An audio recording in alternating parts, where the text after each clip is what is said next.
ভালোবাসা, পূর্ণতার পাতায় অপূর্ণতার গল্প। চলুন শুনে আসি গল্পটা। আমার নাম রাজ।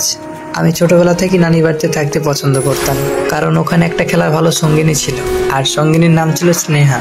আমি বাড়ি আসতে চাইতাম না, তাই আমার আম্মু আমার নানির বাড়ির কাছে একটা প্রাইমারি স্কুলে ভর্তি করে দেয়। স্নেহা আর আমি একই ক্লাসে পড়তাম। আমার নানির বাড়ি পার্সে ওর বাড়ি, তাই আমরা দুইজন একসঙ্গে স্কুল যাইতাম, আবার স্কুল থেকে ফিরে এসে একসঙ্গে খেলাধুলা করতাম। খুব ভালোই লাগতো। আমরা যখন ক্লাস 4-এ একদিন হঠাৎ করে স্নেহা আমাকে বলল, আচ্ছা তোর আর আমার বন্ধুত্ব এইভাবে সারা জীবন থাকবে তো? আমি বললাম, কেন থাকবে না, অবশ্যই থাকবে, এতটুকু বিশ্বাস তো করতে পারিস? তারপর স্নেহা মুচকে এসে বলল, বিশ্বাস করি অনেক বেশি, কিন্তু তুই কখনো বিশ্বাসটাকে হারিয়ে ফেলিস না। আমি বললাম, আরে না পাগলি, ভরসা রাখ, এইভাবেই থেকে যাবো সারা জীবন। এইভাবেই আমাদের বন্ধুত্ব সুন্দর চলতে থাকে। হঠাৎ করে একদিন আমার আব্বু আমার মামার সঙ্গে ঝামেলা করে নেয়। এরপর আমার নানির বাড়ি থেকে আমাকে নিয়ে চলে যায়।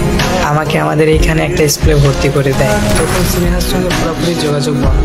আস্তে আস্তে দিন যেতে থাকে, ওর কথাও মনে পড়ে। এইভাবেই পুরো 10টা বছর কেটে যায়। আস্তে আস্তে স্নেহার কথা ভুলেও গেছিলাম।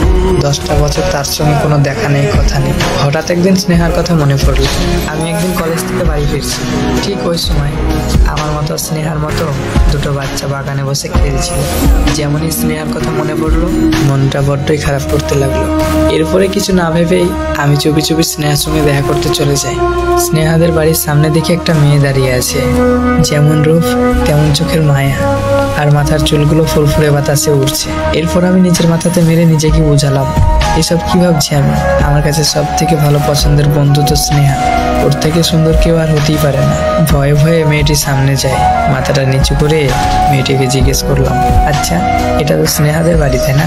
মেয়েটি বলল, হ্যাঁ, তো কি হয়েছে? আমি বললাম, আচ্ছা স্নেহাকে একটু ডেকে দিবেন? মেয়েটি বলল, কেন, আমি কেন ডাকতে যাব? আর স্নেহার সঙ্গে আপনি কি কথা বলতে চান? স্নেহা তো মনে হয় আপনাকে চিনেও না। তারপর আমি বললাম, আমাকে স্নেহা চিনে, খুব ভালো করে চিনে, প্লিজ ওকে একটু ডেকে দেন না, আমি শুধু জাস্ট ওকে একবার দেখবো, তারপর আবার চলে যাব। তারপর মেয়েটি বলল, স্নেহা অপরিচিত কারোর সঙ্গে কথা বলে না। তারপর আমি বললাম, আমি ওর কাছে অপরিচিত না, খুব ভালো পরিচয় আছে ওর সঙ্গে আমার।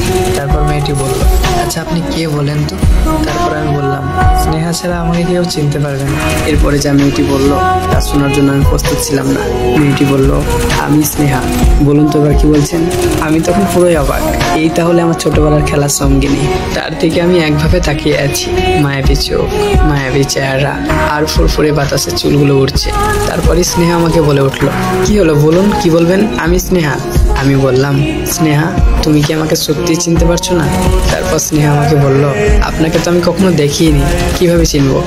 এরপর আমি বললাম, মনে আছে তোমার সেই ছোট্টবেলায় ক্লাস যখন 4-এ পড়তাম, তুমি আমাকে কি বলেছিলে? তারপর স্নেহা বলল, কি বলেছিলাম?